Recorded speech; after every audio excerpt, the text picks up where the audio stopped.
No more hiding place for INEC. They will be exposed. They have nowhere to hide. INEC is telling lies.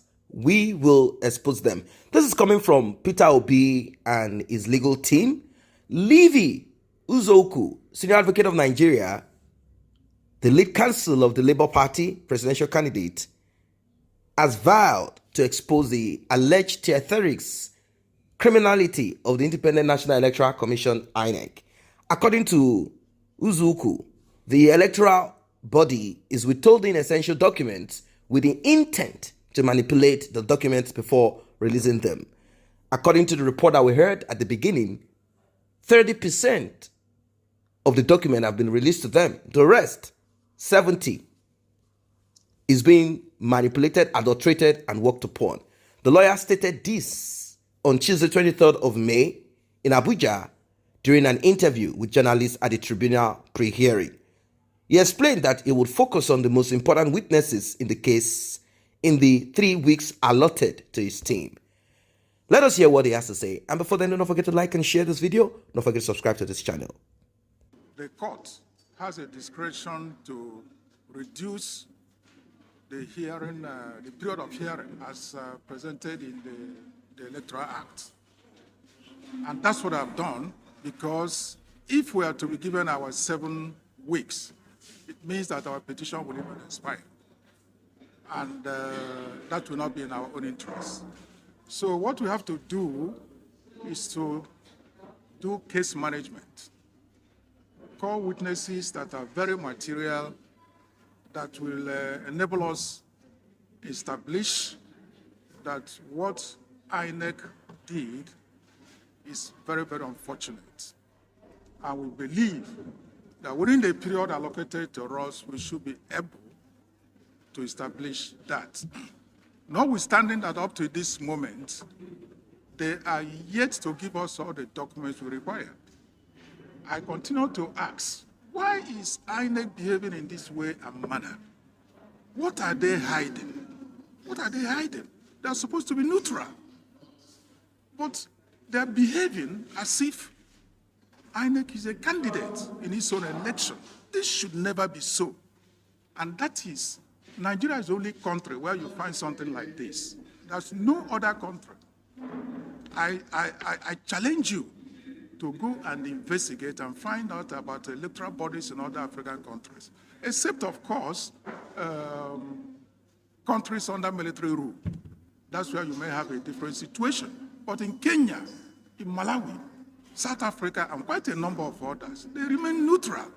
But in Nigeria, you see them frustrating petitioners, preventing petitioners from having access to documents, which is so difficult to comprehend why this should be so. But they have no choice, because once we start trial, which is on May 13th, 30th May, we will serve them subpoena. And it comes with an order of court. And they will never decline bringing the documents. Otherwise, they will end themselves punishment, because that's an order of court. Okay.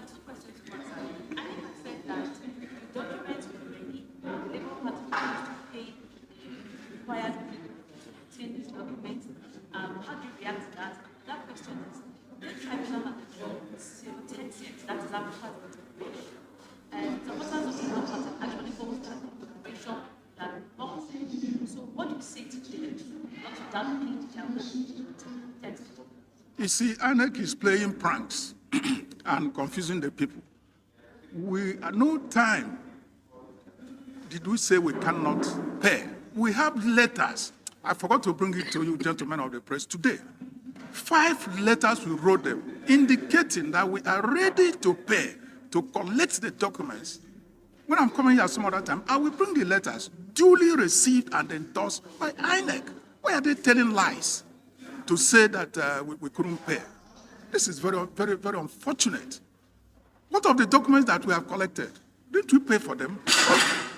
Of course we paid for them. And they gave us those ones, but refused to give us others. I give you River State, for example. Now, Rivers State, I understand, has 23 local governments. Election took place on 25th of February. Now, a few days ago, when they gave us 15 results, they are yet to complete the results. Close to 3 months since after the election. You can find out, why are they holding on to those results? Is it not for manipulation? Of course it's for manipulation. When they are done with manipulation, they will not release them. If they have nothing to hide, why not release all the results? Why not release them? Even 1 month after the election. Why is it so difficult for INEC to release the results rather than playing one prank or the other? Well, this is right there on national TV. It seems INEC and Peter Obi's legal team will continue with this back and forth. INEC is saying, no, it is not true. They refuse to pay.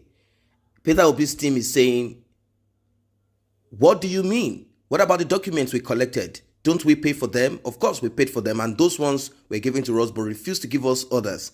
Now, I'm thinking that if Peter Obi's team actually paid, there will be receipts, and that receipt can be presented. This is the payment for it. Where are the documents? That is just what it is.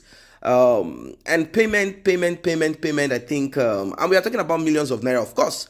Labour Party is not cheap. I mean, they are not broke. Definitely, they will be able to pay if that is the rule of law, if that is the policy of INEC. If you want us to work extra, you will have to pay for the service to produce this document that you have requested for. But I think the only way out of this that will make this quick and fast and swift is for them to pay and get what they need. If this is done immediately, or if they claim that they have paid for every document, 100% of the document that they need, and Techa has been given, then it's a different thing. Because what he's saying is, we have written 5 letters indicating to pay. Now there's a difference in paying and indicating to pay, and that we are ready to collect those documents. So I do not know if the transaction works in that way. If you have to write letters, the letters he said were duly received and endorsed by INEC, why are they telling lies? The truth of it is that money has not gotten to the hands of INEC. If money is gotten into their hands and there is a receipt of payment, I want to believe that all of this will be cleared once and for all. It's not easy to fight this sort of this kind of legal battle. I do not know who is footing all the bill anyway. If it is Peter Obi that is footing the bill, if it is the party, bearing in mind that the party presently has issue of who is the chairman and who is not the chairman. So definitely the party is not bringing any money. Obviously, we know there are certain people who are part of the party, but then you cannot compare Labour Party to some other party members where money has been stolen. They've occupied public office and they have stolen. Labour Party is just trying to bounce itself back and forth. So it could be that Peter Obi is the one footing the bill. And of course, certain individuals might also be donating, but I do not know if there are any donation at this time. But Peter Obi is rich. This is how heavy, how hard it is. It is not easy. This is how difficult it is. It's a load. You have to pay. He has to fight. And I think that is the reason why he teared up, being a man that they said is stingy. He doesn't like to spend money just like that anyhow. So he knows that this is a journey that he has to spend money and time. You have to pay lawyers. You have to pay for this and that every now and then. And they keep adjourning. Now we heard that they have adjourned it to the 23rd of this month, which they have done. And we have just few days till Bola Ahmed Tinubu is sworn in. Few days. We are talking about 6 days, 5 days more. Bola Ahmed Tinubu will be sworn in as president of Nigeria. Will this case continually? Will they continue with this case? Will it be continually, will they keep extending this case, adjourning it? Will they continue doing this? Adjourning the case? What's going to happen? I think they need to look into the constitution so that we do not have this sort of imbalance and craziness that we are seeing. I do understand also that it takes a while for collation and also to get information, data that are required. But then all of this would have been cleared if INEC has stuck to their promise of electronic transmission. There won't be any need of trying to get this, trying to get that, trying to get that, trying to get this. All of these guys are jokers. They're all criminals. Even though INEC is pretending, they are secretly alleging that certain individuals were about to hack INEC server. That is the reason why they decided to do what they did the way they did it. Old school way, paper. That's it. Rather than them doing it electronically. What are your thoughts? Is there hope for Peter Obi? There are people who are saying there is hope for Peter Obi, that Peter Obi should keep pushing, that if you keep quiet, bad people will excel, bad people will continue. Do not give them power by saying it's not possible. INEC, they are criminals, they've already taken power, the court will not. The court must do the needful. Check, confirm, but then will INEC give Peter Obi, Labour Party, or Atiku any document that will show otherwise? I don't think so. But regardless of this, they also claim that they have their own records. So we are going to see. This is what they are going to challenge in the court. What are your thoughts as regards this one? Drop it in the comment section. Don't forget to like and share. Don't forget to subscribe to this channel. See you in the next update.